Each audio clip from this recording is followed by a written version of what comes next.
Ladies and gentlemen, Adam Hall.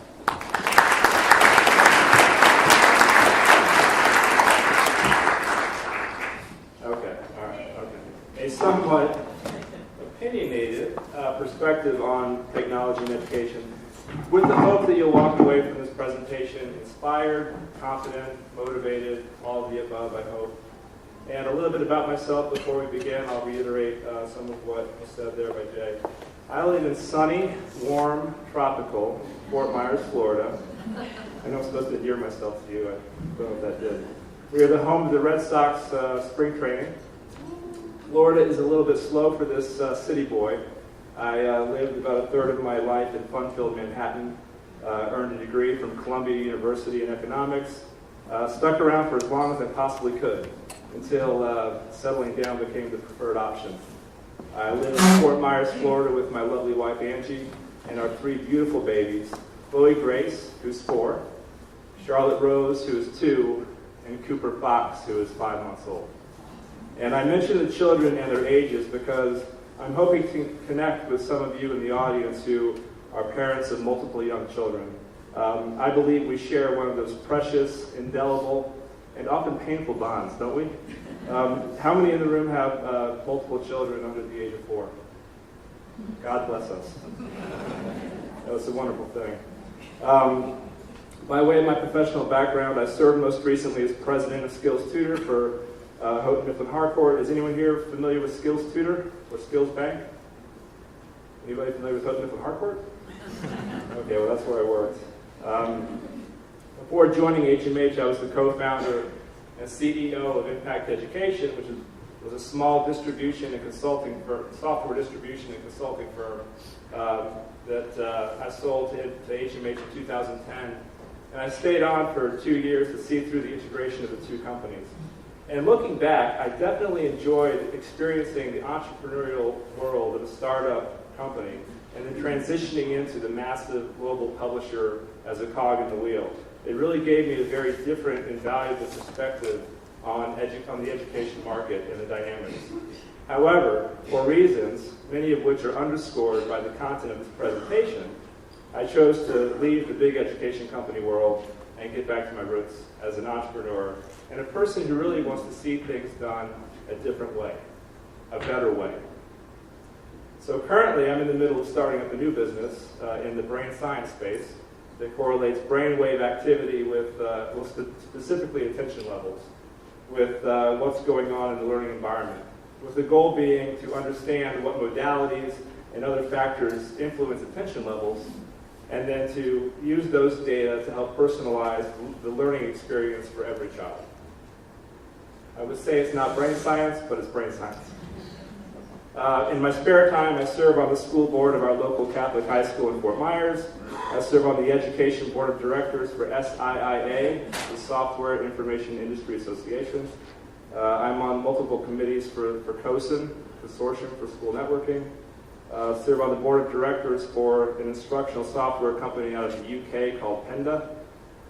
And I'm consulting for an assessment company based out of Dublin, Ireland and Sydney, Australia called Learnosity.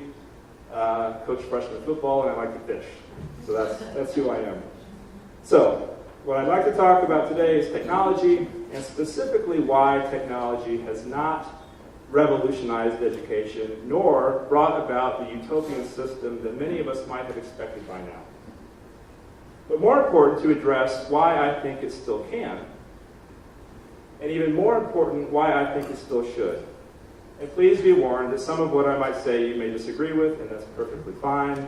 This is not the White House versus Congress. There's no sequester looming over our heads. I assure you, though, that we are on the same team here.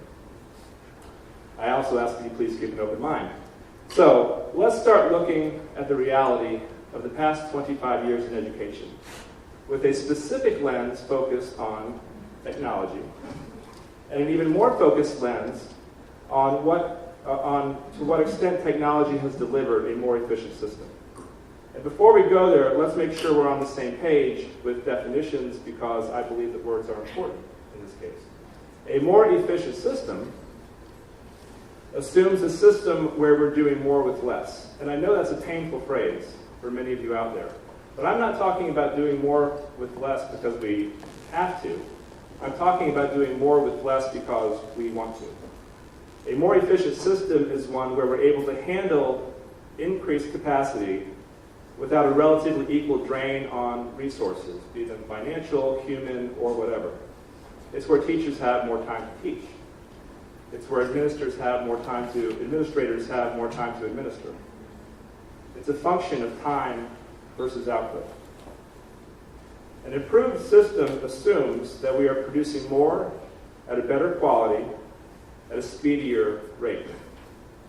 Now, given the industry of education, this means more graduates, smarter graduates who are better equipped to compete in an increasingly competitive global economy. So back now to how technology has delivered, or not delivered, a more efficient and improved system. The reality is that technology can deliver a better system. It just arguably has not. Technology can be functional in that context. However, we collectively have been, and to a large extent remain, dysfunctional. We as an ecosystem of teachers and administrators, publishers, developers, marketers, salespeople, the ed tech market dynamic as a whole is dysfunctional. Now I'm going to pause there.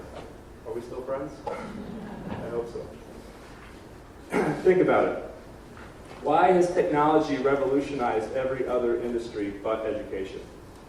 It's done so because those markets in those industries were functional enough prior to the application of technology to withstand and be tremendously enhanced by technology. The market dynamics were stable, and technology simply offered a way to exponentially augment what it was already a functional system. It's much more difficult to extrapolate that to the education, the scenario of an education market. And most of this presentation is going to focus on just why that is. Before I go on, I want to put forth an important what-if scenario to you all. What if all employees in the vendor companies who conduct business in the education market, be it basal or supplemental, print or digital, content or platform, what if all of those employees were required to take a crash course in education prior to starting their job? And conversely, what if every educator, from teacher to superintendent, were required to take a crash course in business? Think about that. And please keep that in mind throughout this presentation, because we're going to come back to it at the end.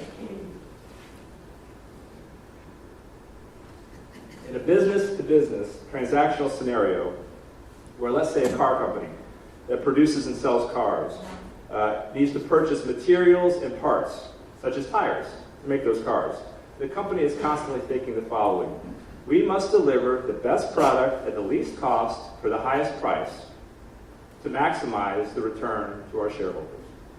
In order to do this, we must refine our operations, make them as efficient as possible, while maintaining the highest quality of output. We are driven by high quality and efficiency because the market demands it. It's not optional. It's pretty much a requirement. It's a given if we want to remain competitive. So to achieve that requirement, we as a car manufacturing company turn to our tire supplier and say, Mr. Tire Supplier, we need you to do better. Whether it be higher quality or cheaper tires, we are demanding you give us the best tire you can, and we're going to be quite specific about what we expect.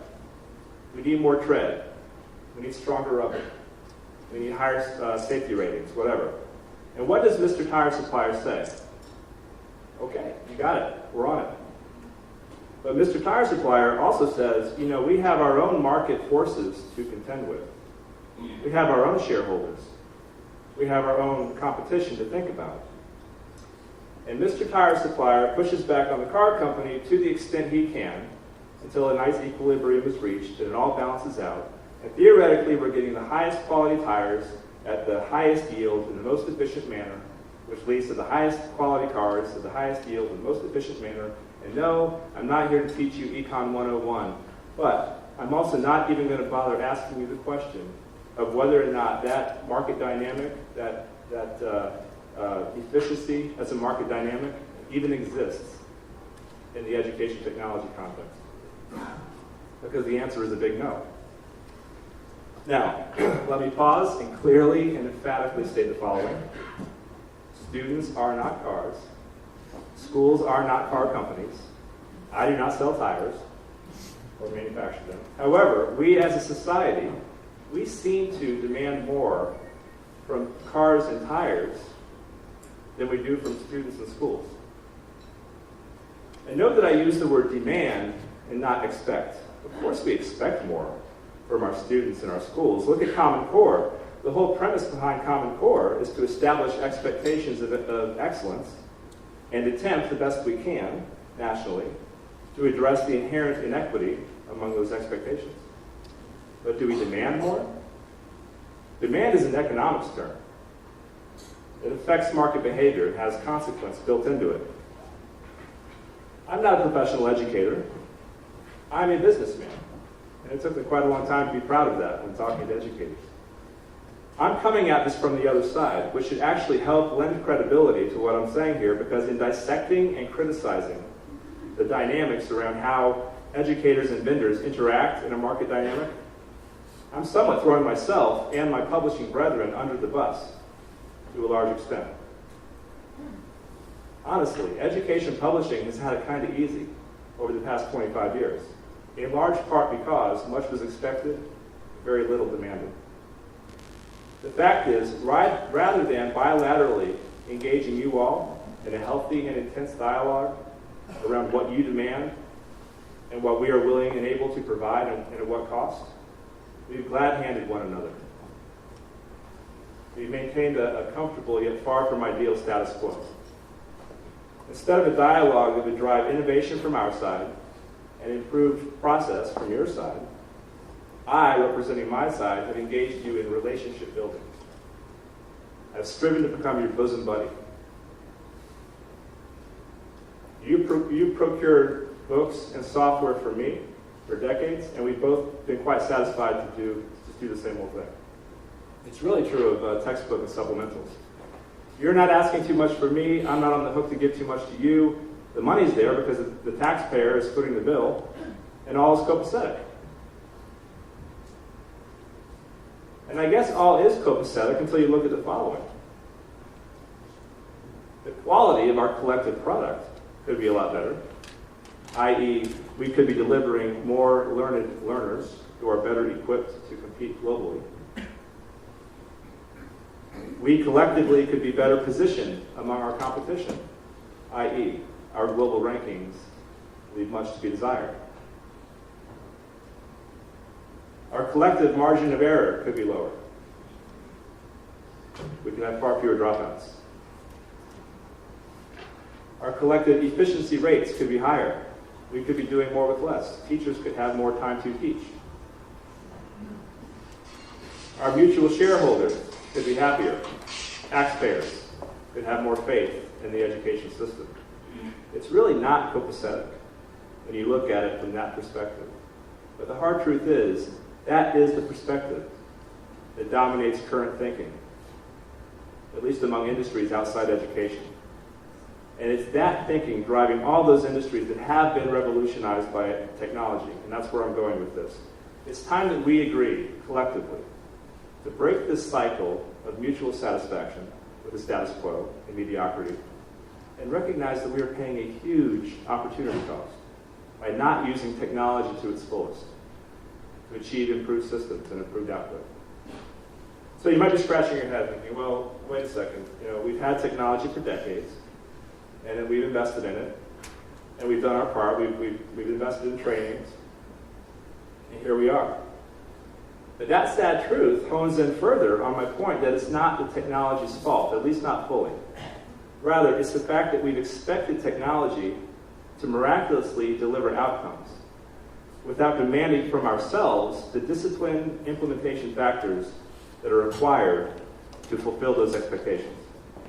Here's a scenario of a real-life initiative where disciplined implementation factors may be lacking. It's one where I'm involved as a school board member. As I mentioned earlier, I'm on the school board of the local Catholic high school in Fort Myers. And I say that the example is that the discipline implementation factors may be lacking because we're literally right in the middle of this, and it can go one of two ways. The school has worked to raise enough money to implement an iPad initiative for the incoming freshmen next year. And the school administration, in conducting its due diligence, has visited the local diocese nearby, who is much further along in the same sort of iPad implementation. And they've considered it a successful implementation thus far. We've been taking notes, being quite valuable.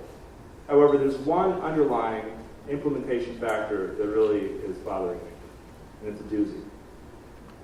Since our school is a few years away from its next textbook adoption, the plan is to have the students access their current textbooks via PDF,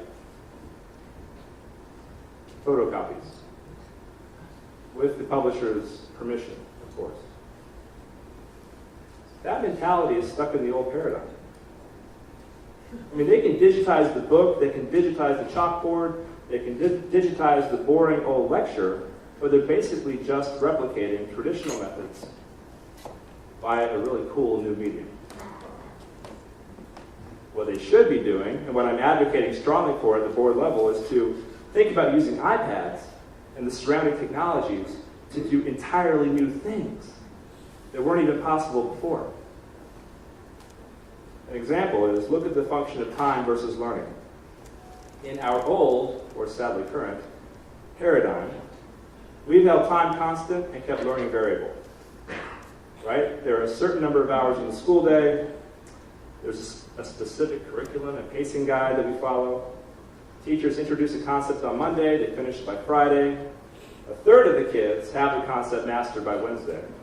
A third of them still don't get it by Friday.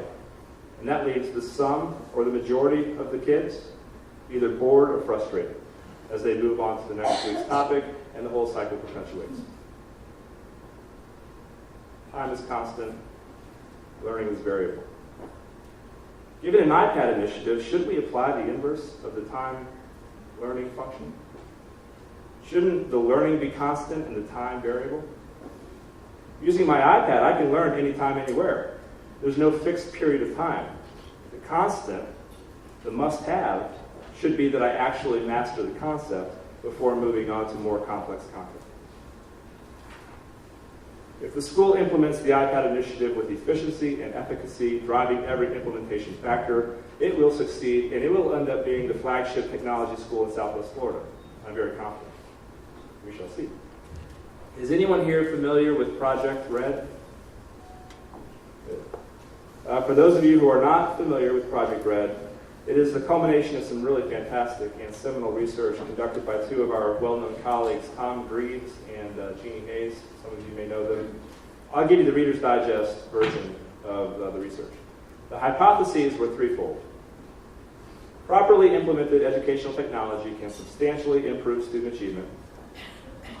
Properly implemented education technology can be revenue positive at all levels, local, state, and federal. Continuous access to computing devices for every student leads to increased academic achievement and financial benefits, especially when technology is properly implemented. Those are the hypotheses, they're fair hypotheses. The research talks about first-order changes, second-order changes, radical improvements that ultimately address or satisfy the grand challenges put forth in the 2010 National Educational Technology Plan, which I know many of you are familiar with.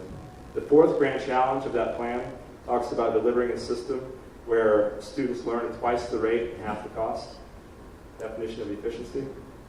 Anyway, given those hypotheses, I'm going to summarize Project Red's findings, which I find very interesting, and there are 7. The first, there are 9 key implementation factors linked most strongly to education success. I'll leave it to you to go look up the 9 factors, but there are 9 factors. Second, properly implemented technology saves money. These are the results. 3, one-to-one schools employing key implementation factors outperform all schools and all other one-to-one schools. 4, the principal's ability to lead change is critical. That's an implementation tactic. 5, technology transformed intervention improves learning. That implies effective implementation. 6, online collaboration increases learning productivity and student engagement. Again, an implementation tactic. And finally, daily use of technology delivers the best ROI, return on investment. Again, that's an implementation tactic. Every one of these findings either explicitly mentions or strongly implies implementation as a critical factor of success or successful outcomes. The technology itself is not the factor. It's implementation. It's you. It's me. It's us. If technology is not transforming our schools, it's not because we don't have access to the right ingredients. It's because we're not following the detailed recipe. I propose to you that we as an ecosystem, educator and vendor, are to blame for this, that we have not shared, refined, and stuck to a tried and true recipe for success in the context of ed tech.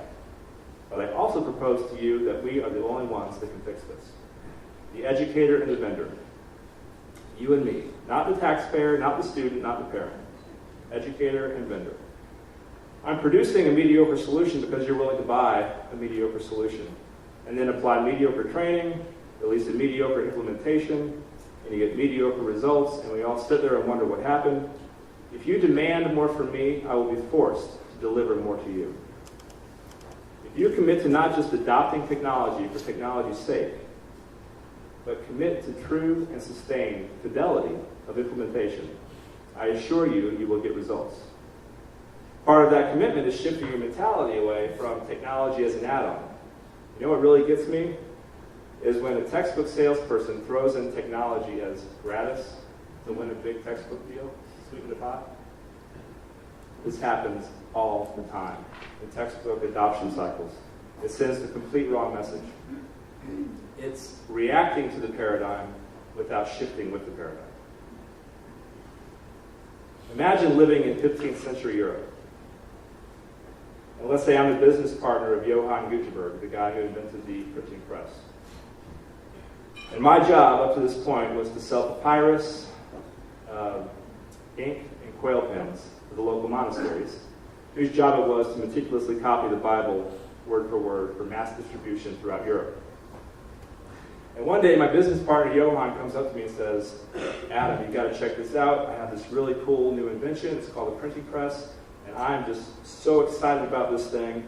And the first thing I do is draft up a marketing flyer. Attention monks, free printing press with every 100 quail pens. Got to have those quail pens. Can't get rid of those quail pens. Okay, that painful analogy aside, I would argue that what I've just described, sadly, illustrates our current reality more than one would like to admit, from a vendor-educator perspective. I'm not saying there aren't pockets of brilliance. Okay? It's not a big blob of dark matter. There are many schools and districts doing it right, and many companies are responding accordingly. After all, this is Massachusetts, and if there's a choir to preach to anywhere, it's right here. But on a national level, I believe the reality of the paradigm I'm describing is valid, which leads to the section of the presentation that I call the inevitability. We don't really have a choice here. The option to react to the paradigm of technology in education, rather than shift with it, is disappearing. As every industry surrounding education shifts, revolutionizes, reinvents itself, the glaring dichotomies and inconsistencies between those industries and education will become more and more painful to, number one, acknowledge, and number two, accept and live with. So I recently traveled to India, and during a visit to the schoolhouse in Pune, I was struck by the eerie similarities to the classrooms here in the U.S. This was one of the poorer public schools in Pune. There was no air conditioning. The walls desperately needed spackling and paint. The kids wore tattered uniforms. They sat at old, worn-out desks. The infrastructure was generally poor, and poor infrastructure is generally a fair descriptor of India. Not a pejorative one, but a fair one. But you know what I saw? What I did see? Textbooks, a teacher, lecturing her students, who all faced forward in rows in those old rickety desks, reciting, regurgitating.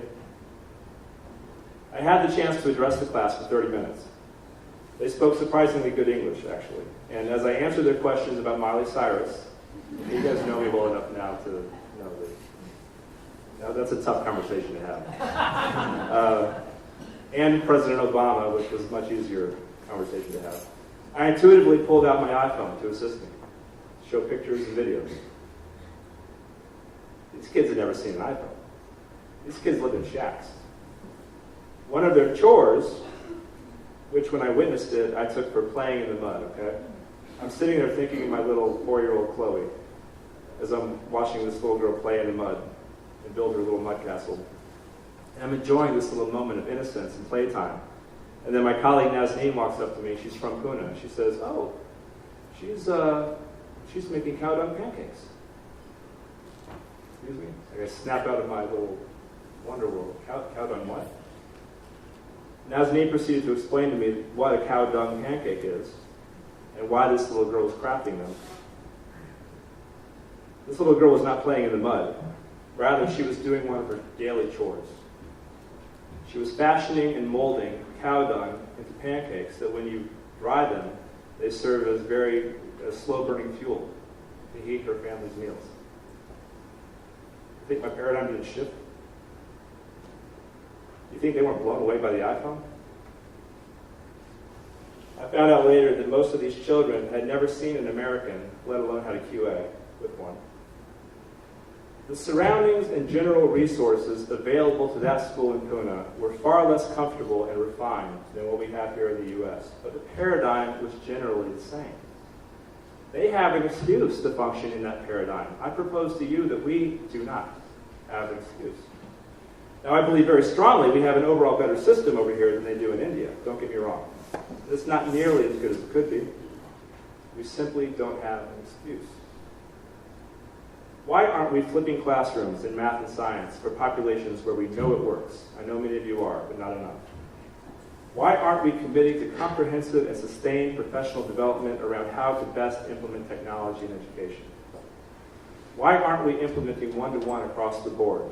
Again, preaching to the choir for many of you. Why aren't we implementing bring-your-own-device programs that are working tremendously or having tremendous success across the country? Why aren't we demanding from the private sector interoperability across the board? Content, assessment, RTI, gradebooks, attendance, behavior, IEPs, AIPs, SIS, free and reduced lunch, race, age, gender, disability, all in the cloud, with a single sign-on app that allows me anytime, anywhere, any device access. Why aren't you demanding that from me? Why am I not building that for you? The technology exists. And it can and will do the job if we come together collectively and demand a more efficient, more market-driven way of doing business. I use the term inevitability to describe how technology will fundamentally change how we behave as an ecosystem of vendors and educators, because if it does not happen, then I don't see how the education system as we know it can survive. The broader market will abandon it, plain and simple. It's painfully, glaringly obvious that every other industry has revolutionized itself with the appropriate, sustained, juried, and relentless application of technology. Auto assembly lines are powered by robots, building faster, better, cheaper, more efficient automobiles. The once line workers have improved their skill set in such a way that they now operate those robots. I would argue that teachers might improve and adapt in a similar fashion given appropriate, sustained, juried, relentless application of technology to the educational process.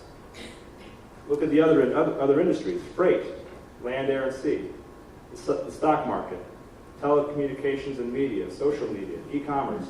The list goes on and on and on. If education continues to deliver the same levels of output with the same failed applications of technology, it will cease to exist as we know it. It will buckle under taxpayer dissatisfaction, and certain trends already reflect cracks in the foundation.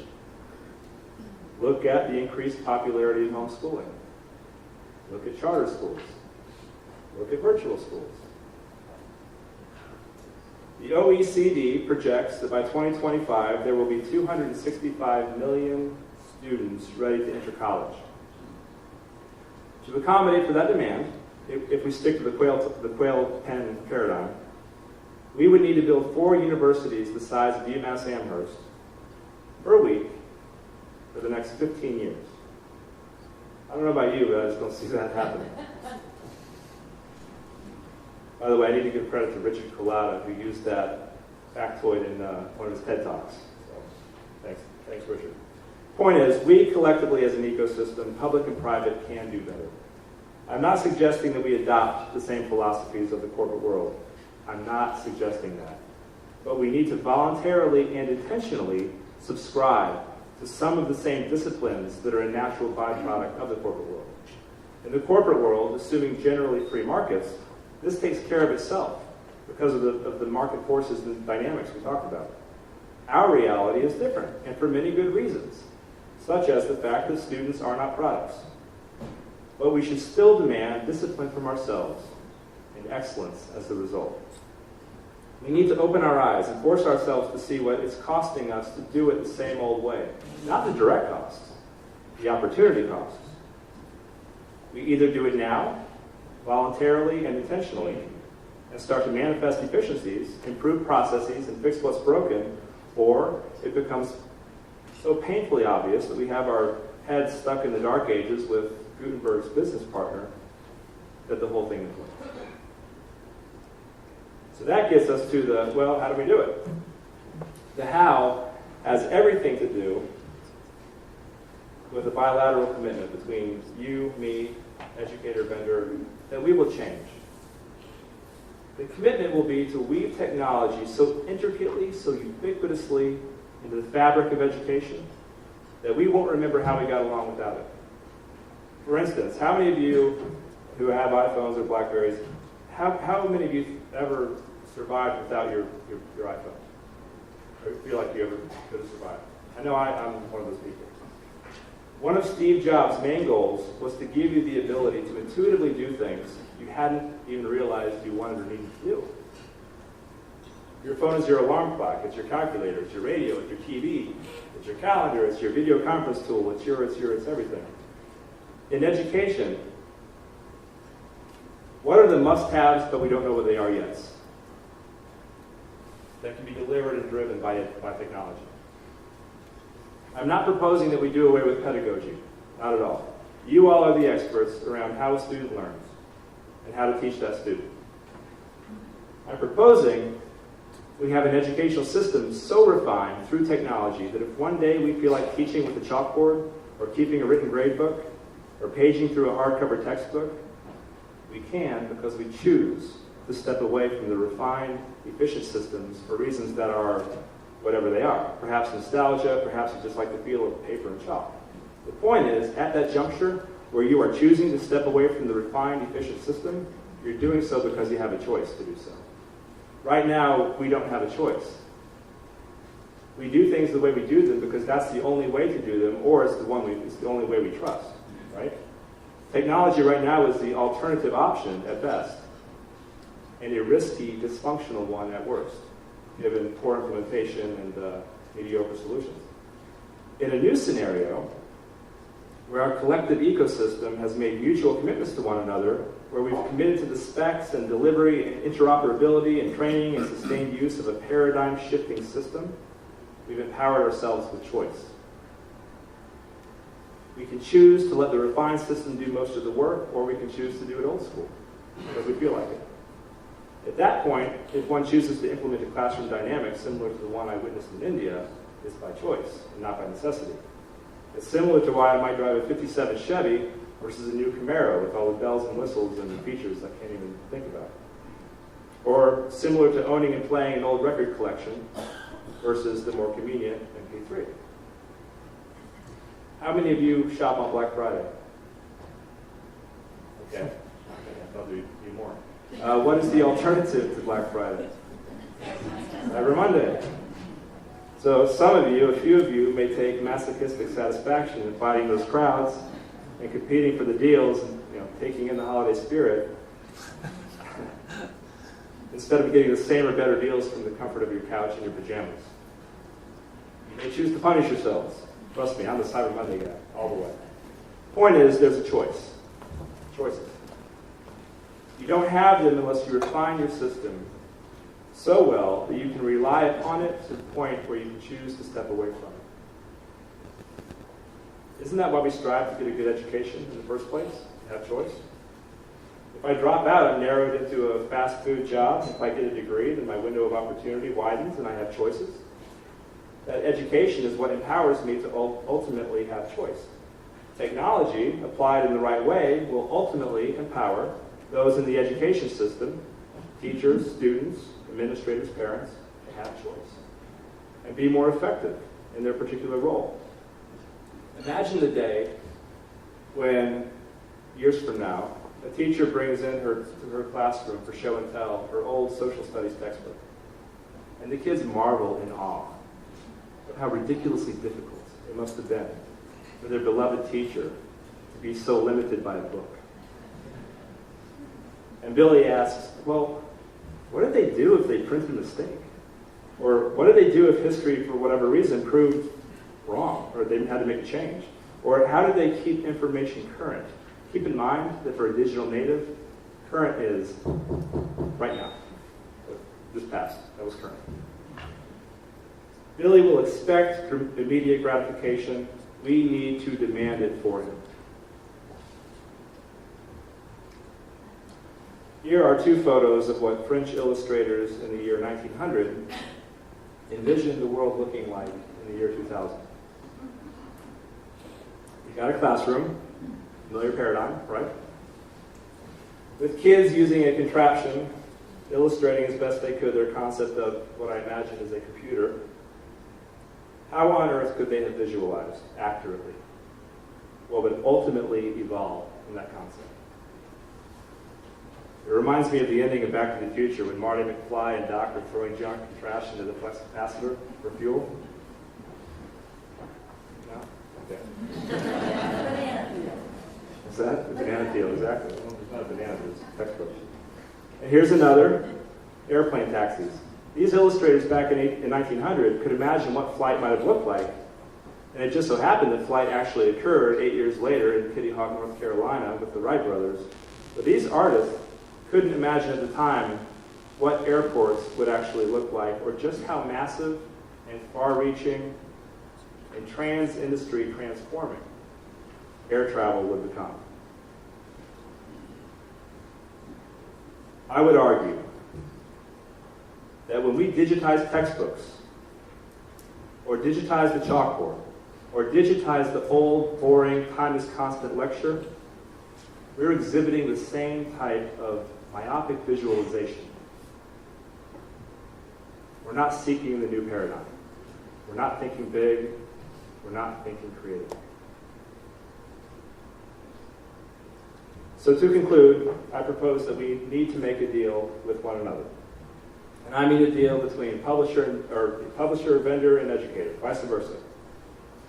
You commit to me that you will demand well-thought-out applications of technology for education with long-term strategic goals in mind. I will commit to you that I will help provide guidance around that goal setting in the spirit of partnership. I will deliver on your demands, not just your expectations. You agree to require your players to take a crash course in business. I'll agree to require my players to take a crash course in education. I'm not joking. We collectively commit to applying technology in a planned, sustained, juried, relentless manner. We collectively acknowledge that we're doing so to improve processes and empower educators, not supplant them. Not supplant them. We commit to creating and sustaining efficiencies, doing more and better with less. And we fine-tune the machine so well that we can step back and choose to apply the old-fashioned method because we know we have this thing so nailed down that a little nostalgic deviation from the refined system feels good, seems right, sounds fun. The key is, at that point, we have a fail-safe functional system. I propose to you that we could not only do better with technology and education, we could do exponentially better. So let us hitch our wagon to a star. Or, as Robert Browning so aptly put it, our reach should exceed our grasp. Or what is heaven for? Thank you very much.